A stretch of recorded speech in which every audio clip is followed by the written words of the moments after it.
আসসালামু আলাইকুম। আমি মোহাম্মদ আমিনুল ইসলাম তিতাস, গাজীপুর সরকারি মহিলা কলেজের গণিত বিভাগের সহযোগী অধ্যাপক, 24তম বিসিএস এডুকেশন ক্যাডার একজন কর্মকর্তা। আমি দীর্ঘদিন ধরে পরিবেশ নিয়ে কাজ করছি। এটার চিন্তা শুরু হলো 2012 সালে। আমি জাপানে গিয়েছিলাম। দেশটা দেখে এসেছি ছবির মতো সাজানো গুছানো।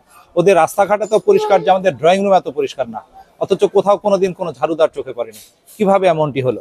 ওখান থেকে আসার পরে আজ প্রায় 12 বছর ধরে দেশটাকে কিভাবে সুন্দর করা যায় সেটা নিয়ে চিন্তা চেষ্টা করছি।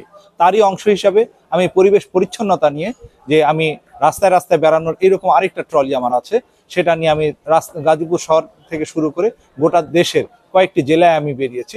ওখানে ছোট্ট যে লেসনটা আমি দেই সেটা হচ্ছে যে আমার সারাদিনের যত আবর্জনা আমি ভাঁজ করে পকেটে রেখেছি, বাসায় গিয়ে ঝুড়িতে ফেলবো।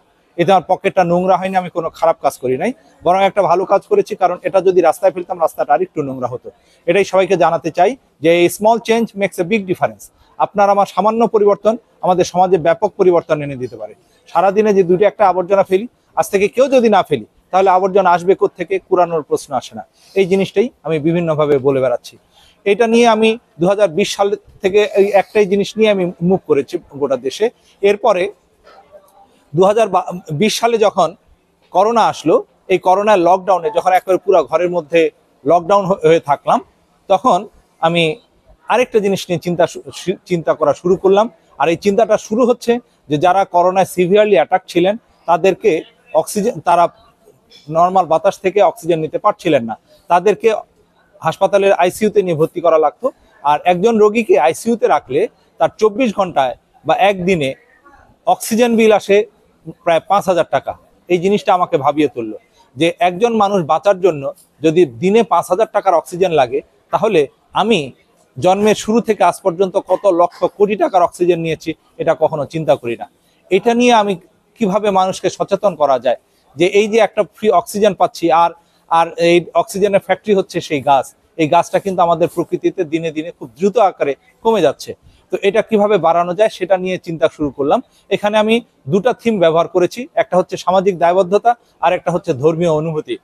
সামাজিক দায়বদ্ধতার যেটা ব্যাপার সেটা হচ্ছে যে আমি যে এই যে প্রতি মুহূর্তে যে অক্সিজেন নিচ্ছি, এই অক্সিজেনটা কোনো না কোনো গাছ থেকে আসছে, আর এই গাছটা কোনো না কোনো ব্যক্তি লাগিয়েছেন। সেই ক্ষেত্রে আমি যদি জীবনে একটিও গাছ লাগিয়ে না থাকি, অথচ প্রত্যেক নিঃশ্বাসে আমি অক্সিজেন নিচ্ছি, তার অর্থ যেটা দাঁড়ায় যে আমি প্রত্যেক নিঃশ্বাসে অন্যের গাছের অক্সিজেন নিচ্ছি এবং অন্যের কাছে দায়বদ্ধ হচ্ছি। এই সামাজিক দায়বদ্ধতা থেকে হলো আমাদের প্রত্যেকের কিছু না কিছু গাছ লাগানো দরকার। এ কারণে আমি আমার এই কাজের স্লোগান সেট করেছি যে বাঁচবো মোরা নিজের গাছের অক্সিজেনে। আমি আমার প্রত্যেক স্টুডেন্টকে এবং সাথে সব ধরনের মানুষকে আমি একটা কথাই বলি যে অন্ততপক্ষে জীবনে 10টি গাছ লাগিয়ে বড় করে তোলেন, যেন বলতে পারেন যে আমি যতটুকু অক্সিজেন নেই আমার গাছ তার চেয়ে বেশি অক্সিজেন দেয়। তো এই কারণে, আর এই কাজটা যদি আমরা প্রত্যেকেই করি, প্রত্যেকে যদি 10টা করে গাছ লাগাই, তাহলে অবশ্যই আমাদের চারপাশে গাছের অভাব থাকার কথা নয়। এটা একটা ব্যাপার। আর আরেকটি ব্যাপার যেটা, যে ধর্মীয় অনুভূতি, গাছ লাগানো সাদকায়ে জারিয়া। এটা ওই করোনার বন্ধে যখন চিন্তা করলাম যে গাছ সাদকায়ে জারিয়া মানে হচ্ছে যে যেই সাদকা বা যে দান থেকে প্রতি মুহূর্তে সওয়াব আসে। তো গাছ লাগানোর মধ্যে এমন কি আছে যে প্রতি মুহূর্তে সওয়াব আসবে? এটা নিয়ে চিন্তা করতে গিয়ে দেখলাম যে আসলে কথাটা খুব সায়েন্টিফিক। কারণ কি, আমি একটি গাছ যদি সে রাস্তার ধারে, আমার বাসার উঠানে, গোরস্থানে, নদীর ধারে, যেখানেই লাগাই না কেন, সেই গাছটা কিন্তু প্রতি মুহূর্তে অক্সিজেন দেবে, কার্বন ডাইঅক্সাইড চুষে নেবে, পশু পাখিকে আশ্রয় দেবে, ছায়া দেবে, প্রচ্ছন্নের মাধ্যমে বাতাস ঠান্ডা করবে, প্রাকৃতিক সুরক্ষা দেবে, প্রাকৃতিক সৌন্দর্য দেবে। আর প্রাকৃতিক সুরক্ষা বলতে আমরা শুধু মনে করি যে গাছ আমাদেরকে ঝড় জলোচ্ছ্বাস থেকে রক্ষা করে, শুধু সেটাই নয়, গাছ আরো বড় কিছু করে। সেটা হচ্ছে যে সূর্যের তেজস্ক্রিয় দূষণ গাছ চুষে নেয়, এই তেজস্ক্রিয় দূষণ থেকে আমাদেরকে রক্ষা করে। তো এই যে গাছ প্রতি মুহূর্তে কিন্তু এই সুফলগুলি দিতেই থাকে, যেটা আমরা কখনো কল্পনাও করি না। আমরা গাছ লাগাই ফল খাওয়ার জন্য, না হলে সৌন্দর্যের জন্য, আর না হলে মোটা টাকা পাওয়ার জন্য। তো আপনি আপনার যেটাই চান না কেন আপনি ওটার জন্য গাছ লাগান, কিন্তু ওই যে ফলের জন্য বলছেন, টাকার জন্য বলছেন, ওটার পাশাপাশি প্রতি মুহূর্তে কিন্তু এই যে সুফলগুলো দিতেই থাকবে। এই কারণে গাছ লাগানো সাদকায়ে জারিয়া। আমার লাগানো গাছটি যদি 100 বছর বাঁচে, 100 বছর পর্যন্ত এই গাছটি এই সুফলগুলি দিতেই থাকবে, অতদিন নিশ্চয়ই আমি এই দুনিয়া থাকবো না। আমি যেখানেই থাকি না কেন আমার এই গাছটা যেহেতু এই সুফল দিতেই থাকবে, এবং এটার বদৌলতে আমি প্রতি মুহূর্তে সওয়াব বা পুণ্য পেতেই থাকবো। তো এই যে একটা মস্ত বড় সুযোগ, যে পরপারের জন্য আমার বড় একটা পাথেয় অর্জনের, তো এটার জন্যই আমি এই দুটো থিম নিয়ে মানুষকে গাছ লাগানোর জন্য উৎসাহিত করছি।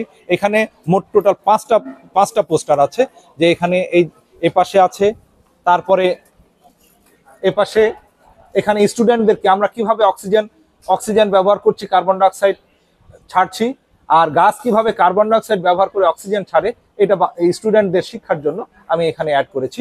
এরপরে এপাশে আছে, এখানে আমরা বিভিন্ন জনকে উপহার হিসাবে জগ মগ বিভিন্ন কিছু দিয়ে থাকি, কিন্তু এর বাইরেও আমরা যদি একটি গাছ দেই, সেই গাছটা কিন্তু অনেক বেশি বড় স্মারক হিসেবে থাকতে পারে। তারপরে বিয়ে, জন্মদিন, যে কোনো দিবসে, যেমন আমি আমার বন্ধু বা কলিগ বা আত্মীয় স্বজন যে কারো জন্মদিন বা বিয়ে বা এই সমস্ত যত অনুষ্ঠান, সেখানে আমি গাছ দেবার চেষ্টা করি। তো এটা তার উপকারে থাকবে, আর তার কাছে একটা আমার স্মারক হিসেবে থাকবে, আর প্রকৃতিতে এই সুফলগুলি তো দিতেই থাকবে। তো যাই হোক, আমরা যে যার অবস্থান থেকে আমরা চেষ্টা করব যে একটি গাছ লাগাবো এবং গাছটাকে বড় করে তুলবো। আমি যদি গাছটাকে বড় করে তুলতে পারি, সেটা আমার জায়গা হলে তো ভেরি গুড, আমি এটা সুফল বিভিন্নভাবে পেতে পারবো। আর আমার নিজের জায়গায় যদি গাছ লাগানোর যদি সুযোগ না থাকে, সেই ক্ষেত্রে আমি চেষ্টা করি সেটা রাস্তার ধারে পথচারীদের ছায়ার জন্য। প্রতি মুহূর্তে কিন্তু সেটা সুফল দিতে থাকে। পথচারীরা ডিরেক্টলি এ পর্যন্ত কত হাজার গাছ যে আমি লাগিয়েছি আমি বলতে পারবো না, রাস্তার ধারে, গোরস্থানে, নদীর ধারে, এই সমস্ত বিভিন্ন জায়গায়। তো এটা আমার একটা গবেষণার বিষয়। তো আমি বিভিন্নভাবে চেষ্টা করছি, যেমন 5ই জুন বিশ্ব পরিবেশ দিবস, আমাদের দেশে 1 জানুয়ারি স্কুল গোয়িং সমস্ত বাচ্চার হাতে নতুন বই তুলে দেওয়া হয়। আমার চাওয়া মাননীয় প্রধানমন্ত্রীর দৃষ্টি আকর্ষণ করছি যে 5ই জুন বিশ্ব পরিবেশ দিবস, সেদিন স্কুল গোয়িং প্রত্যেকটা বাচ্চার হাতে যদি একটি করে গাছের চারা তুলে দেওয়া যায়, তাহলে মন্দ হয় না। অনেক ভালো। কারণ কি, যে এই চারাটি তার জন্য একটা স্মারক হিসেবে থাকবে। আর এখনকার জেনারেশন এই জন্মের পরে, বুঝ হবার পর থেকে এই mobile phone, touch screen scroll করে করে বিভিন্ন ভিডিও আর গেমস দেখে দেখে বড় হয়। গাছ লাগানোর মধ্যে যে আনন্দ আছে, শান্তি আছে, এটা তারা জানে না। আমি যদি একটি ফ্রি গাছ তাকে ওই স্কুলে দিতে পারি, তাহলে অন্তত সে বাসায় নিয়ে যাবে এবং খুব আনন্দের সাথে তার মাকে দেবে এবং তার মাকে বলবে, আম্মু গাছটা যেন বেঁচে থাকে। এটা আমার প্র্যাকটিক্যাল অভিজ্ঞতা। আমি গত 3-4 বছর ধরে এই কাজটা করছি এবং আমি বাস্তব উদাহরণ দেখেছি যে স্টুডেন্টদের মধ্যে যে কি উৎসাহ উদ্দীপনা। তো এটা যদি আমাদের গোটা দেশে যদি হয়, তাহলে অবশ্যই একটা আমাদের পরিবেশের মধ্যে অনেক বড় পরিবর্তন আসবে। একটি কথা, যে আমাদের সকলের চেষ্টা, সুন্দর হবে দেশটা।